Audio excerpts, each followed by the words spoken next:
이 씨의 팔 근육에서는 대체 어떤 일들이 일어나고 있는 것일까? 근육은 수많은 근섬유의 다발로 이루어져 있다. 각각의 근섬유는 미오신과 액틴이라는 단백질의 결합 구조로 되어 있는데 신경 자극에 의해 미오신과 액틴이 겹쳐지면서 근섬유가 짧아지면 근육이 수축한다. 이렇게 근육의 수축과 이완을 통해 뼈가 움직이면서 우리 몸의 활동이 가능해지는 것이다.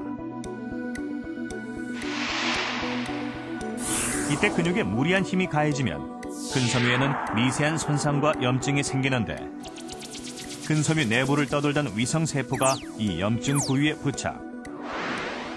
핵을 제공하고 근육세포를 분화시키며 근육을 보수 성장시키게 된다. 즉 근육은 운동을 하는 순간이 아니라 쉬는 동안 손상이 회복되는 과정에서 발달하는 것이다. 하지만 근육의 크기가 커지지 않는다고 해서 운동의 효과가 없는 것은 아니다. 단순히 근육이 커져서 큰 근력을 내는 부분도 있지만 초기에 근력이 커지는 부분은 근신경계가 원활하게 활성화되는 부분이 큽니다. 이 부분은 결국은 우리가 근력 운동을 했을 때 신경계의 부분, 이 부분의 어떤 활성화가 되기 때문에 단순히 유산소성 운동을 통해서는 쉽게 얻을 수 없는 그러한 건강에 굉장히 큰 유익점이라고 볼 수가 있습니다. 근육은 사용할수록 커지는 반면 사용하지 않으면 퇴화한다.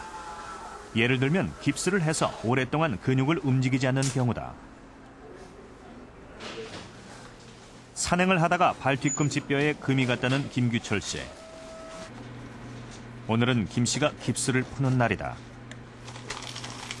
4주간 다리를 고정했던 석고붕대를 제거하자 종아리가 몰라보게 홀쭉해져 있는 것을 확인할 수 있다. 근육이 위축된 것이다. 계속 사용하던 쪽의 둘레는 34cm인 반면 깁스를 방금 푼 다리의 둘레는 31cm, 불과 4주 만에 3cm나 줄어들었다. 쉽게 체중을 실어 걸을 수도 없다. 근육이 퇴화하면 근력도 떨어진다. 지금 아직 저기 풀렸는데요.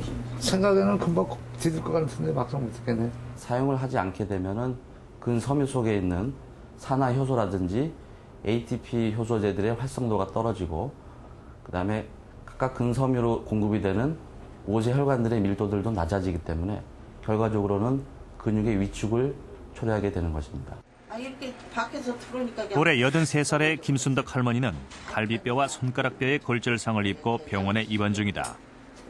최근 몇 년간 벌써 두 번째 낙상 사고다. 이제 갈비가 부러져서 또 치료를 했는데 집이 퇴원하고 이제 집이를 가서 또 한 며칠 있다가 또 넘어져서 갈비가 또 2대 부러지고 이 깨끼 손가락이 이렇게 부러졌어요. 나이가 들어서 노화가 되게 되면 대개 한 젊은 사람보다 20-30%의 근력이 약화되기 때문에 작은 충격에도 쉽게 넘어지게 되고 또 넘어졌을 때 해당 부위의 관절이나 근육에 약화가 되어 있는 상태이기 때문에 근력이나 인대들이 충격을 흡수하지 못하고 직접 골절로 일어나게 되는 경우가 많게 되겠죠.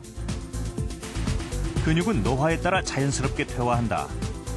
30세를 전후해서 감소하기 시작하는 근육은 단백질 합성 속도가 분해 속도보다 느려지는 50대부터 급격히 퇴화, 80세가 넘으면 40% 정도 감소한다. 일단 근육이 점점 없어지기 때문에 피로를 빨리 느끼고 또 근육의 어떤 지구력도 떨어지고 또 회복력도 떨어지고 하기 때문에 점점점 근육을 또 사용하지 않고 그렇게 되면 이전보다 몇 년 전보다 또 근육은 더 없어지고 이러면서 계속적으로 악순환의 고리가 반복되면서 근육은 노화가 되면서. 그런데 김순덕 할머니의 엑스레이 사진을 보면 특이한 점이 눈에 띈다. 하얗게 보여야 할 뼈가 상당 부분 검은 빛을 띠고 있다. 골밀도가 저하되었다는 뜻이다. 노인의 낙상 사고가 잦은 또 하나의 이유는 뼈가 약하기 때문이다. 뼈의 강도 역시 근육의 발달 정도와 직접적인 관계가 있다.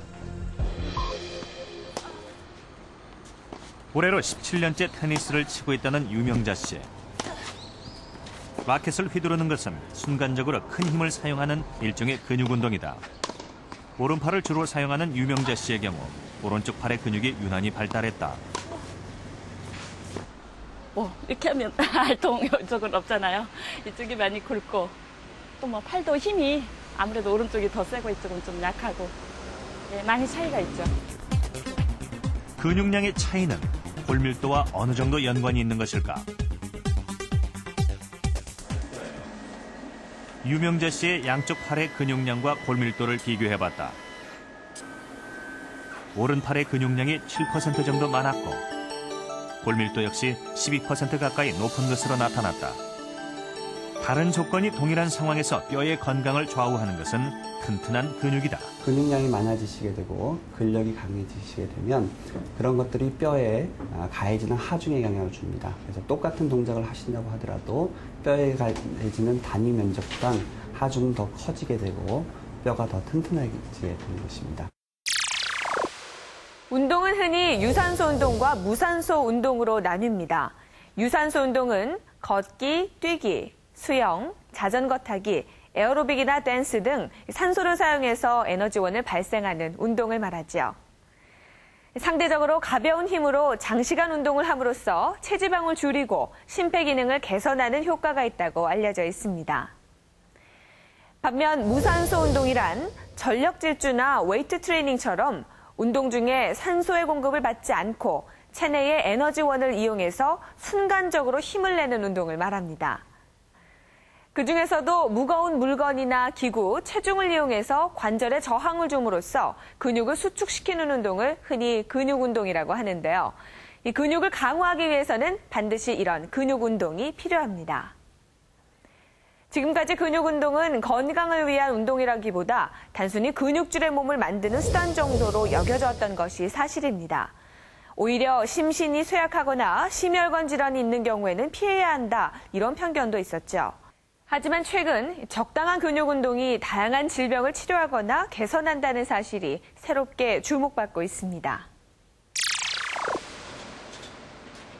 홍길성 씨는 전문 헬스 트레이너이자 회원이 수만 명에 달하는 인터넷 운동 카페의 운영자다.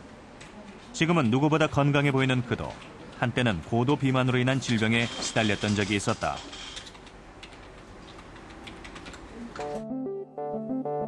(10년) 전 체중이 130kg까지 늘어나면서 혈당 수치가 위험할 만큼 급상승하기 시작한 것이다. 그때 거의 공복 시에가 200이 넘었으니까. 그리고 밥 먹고 나면 한 240? 굉장히 심각했어요. 예. 그 집안 유전자적으로 또 아버지도 당뇨로 인한 췌장암으로 돌아가셨기 때문에. 홍 씨는 병원 치료를 받는 대신 단순당을 줄이는 식이요법과 함께 웨이트 트레이닝으로 근육을 키우는 방법을 선택했다. 효과는 생각보다 빨랐다. 의사 선생님이 제가 젊어서 운동을 했다고 그러니까 그럼 음식 조절하고 운동을 한번 해보고 한 달 후에 병원을 오라고 그랬어요. 그래서 한 달 후에 체중을 제가 18kg나 감량하고 갔더니 그때 갔더니 거의 정상으로 돌아와 있었어요. 10년이 지난 지금까지도 주기적으로 혈당을 측정하며 관리를 계속해오고 있다는 홍 씨. 식후 혈당 수치는 108, 식후 2시간 정상 혈당 기준인 140보다 훨씬 낮은 수치다. 네, 아주 낮은 거죠. 제가 왜냐면 차 타고 오면서 음식을 먹었으니까 차에서 음식을 먹었는데 식후 지금 2시간 정도 된 것 같은데 108이면 굉장히 낮은 거죠. 네. 근육운동은 당뇨병의 치료에 어떤 효과가 있는 것일까? 한 연구 결과에 따르면 근육운동이 인체 내의 급성 인슐린 반응을 줄여주고 이미 당뇨병이 있는 환자의 당화 헤모글로빈 수치도 낮추는 것으로 밝혀져 있다. 음식물을 섭취하면 인슐린이 당 수송체를 자극, 포도당의 일종인 글리코겐의 형태로 몸속에 저장하는데 이때 가장 많은 당을 보내는 것이 간과 근육이다. 간은 크기가 제한되어 있기 때문에 결국 가장 많은 당을 소모하는 것은 근육인 셈이다. 이때 근육량이 많아지면 당 수송체의 활성이 증가한다. 또한 더 많은 당을 저장할 공간이 생기기 때문에 결과적으로 더 많은 당을 근육세포로 흡수할 수 있다. 근육 자체가 많아지는 운동을 통해서는 근육 당을 저장할 수 있는 공간이 많이 늘어나기 때문에 당장은 당을 소모하지 않더라도 그런 근육이 많아지면 당을 잘 저장시키고 민감도가 높아지기 때문에 당이 많이 올라가지 않고 전반적으로 이제 장기적으로 당이 좋아질 수 있는 여지가 있는 것입니다. 또 다른 연구 결과는 근육 운동을 하는 경우